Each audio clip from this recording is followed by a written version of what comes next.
ministros fueron Esta tarde tenemos invitado a Eliodoro Quintero, analista en política económica y petróleo. Recuerden que el petróleo es el factor fundamental para el desarrollo venezolano y para la diplomacia.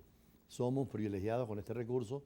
En el mundo, ¿cómo está repartido el petróleo, Eliodoro, en los grandes centros? Bueno, básicamente, ante todo, muchas gracias por la invitación al programa y bueno, siempre complacido de poder intercambiar opiniones y análisis de estos temas, pues, y de la geopolítica global, que actualmente se compone y se recompone de forma permanente. Lo dijimos en un programa aquí, ya en un momento dado, que Venezuela quedó siendo el país con las reservas más grandes del nuevo orden mundial, que incluye a los Estados Unidos, Europa y la OTAN, por decirlo de alguna manera. Pero el petróleo está mal distribuido en el sentido de que No, el petróleo algunos en el estados mundo, privilegiados. lo que pasa es que el petróleo en el mundo no se puede ver de manera, vamos a decir, Global, transversal. de manera transversal como una línea, ¿no? Porque los petróleos de Venezuela, los petróleos en Venezuela requieren de una capacidad de refinación más compleja porque son petróleos medianos en su totalidad. Y en el Medio Oriente, donde se encuentran los países con las mayores reservas de petróleo liviano del mundo, Sí. entiéndase los Emiratos, Kuwait, Irak, Irán y Arabia Saudita, tienen promedio de 35, 40, entonces refinerías mucho más sencillas.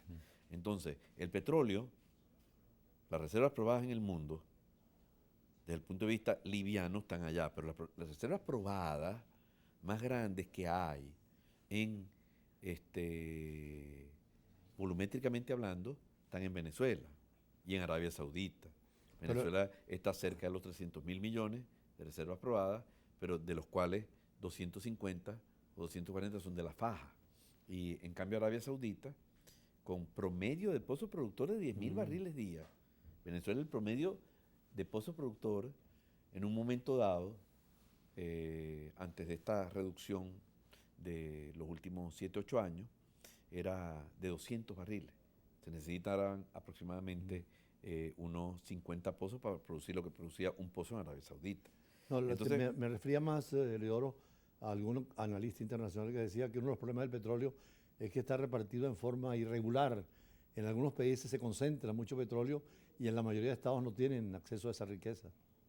bueno, puede ser visto de esa manera, pero el petróleo termina siendo a la larga una especie, con todas las implicaciones geopolíticas, porque es el motor de lo que es la industria, la parte automotora y la parte de calefacción en el mundo y de generación eléctrica.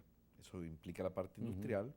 El petróleo a la larga termina siendo un commodity afectado por la gran dependencia de él que hoy día tiene el mundo en su globalidad para poder hacer que este mundo funcione.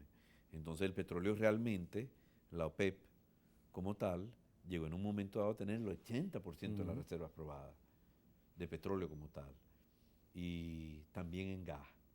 Igualmente, hoy día tiene aproximadamente el 50% de las reservas probadas. Si hay personas o gobiernos, etcétera, que quieren llamar esto mal distribuido, No, lo mal distribuido en el sentido geográfico. Por ejemplo, en bueno, mira, Europa, ¿qué países tienen petróleo? Ninguno. Inglaterra y Noruega, nada Noruega. más. Inglaterra y Noruega ya se decretó como país no petrolero. Por eso te decía que la irregularidad en el reparto geográfico del petróleo está concentrado en el Medio Oriente y en algunos estados de América Latina y algunos de África. Sí. Entonces eso crea también tensiones por tener los imperios presencia en esos continentes. Bueno, voy a poner un ejemplo de América Latina y los Estados Unidos. Los Estados Unidos es el mayor productor y consumidor de petróleo que hay en el mundo, las dos cosas. Y también es el mayor importador. Pero los Estados Unidos tiene aproximadamente 40.000 millones de reservas. Venezuela es una monstruosidad. Sí. Pero ¿tú sabes cuántas reservas tiene probadas? Colombia no llega a 2.000. Ecuador no, 5.000.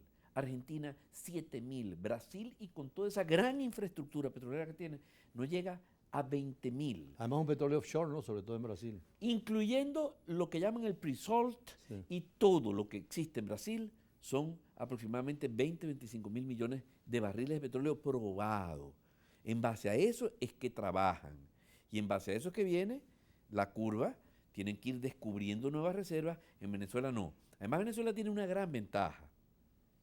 Su posición geopolítica, hasta 4 días del centro de consumo de hidrocarburos, no solo petróleo, gas y carbón, los fósiles, Sí. que hay en el mundo, que es los Estados Unidos de Norteamérica, y además es un país que está relativamente, a diferencia, por poner el ejemplo de Colombia, que está Sí. surcado por 3 cordilleras. Igual Ecuador produce en el Amazonas, tiene que cruzar los Andes para poder llegar a sus puertos. Venezuela es plana en la parte petrolera, tiene las suficientes infraestructuras portuarias, estaciones de bombeo y todo lo que ha construido a lo largo de la época concesionaria y la época post-nacionalización de PDVSA, de la industria petrolera venezolana, es verdaderamente un país cómodo. Por cierto, eso a propósito de lo que comentábamos, Humberto Calderón Berti lo ha descrito a lo largo de todos sus años, y yo, de hecho, de alguna forma lo aprendí y lo tomé, pues, de toda su exposición permanente en el tema. O sea, Venezuela es un país cómodo, tiene las facilidades portuarias, las tuberías, todo, que no tienen el resto de los países, petroleros o no, pequeños o grandes. Y México es un país que ha estado amarrado y cruzado de brazos, y además, por ser un país con muchos habitantes, es el país hispano con mayores habitantes del mundo, 130 millones.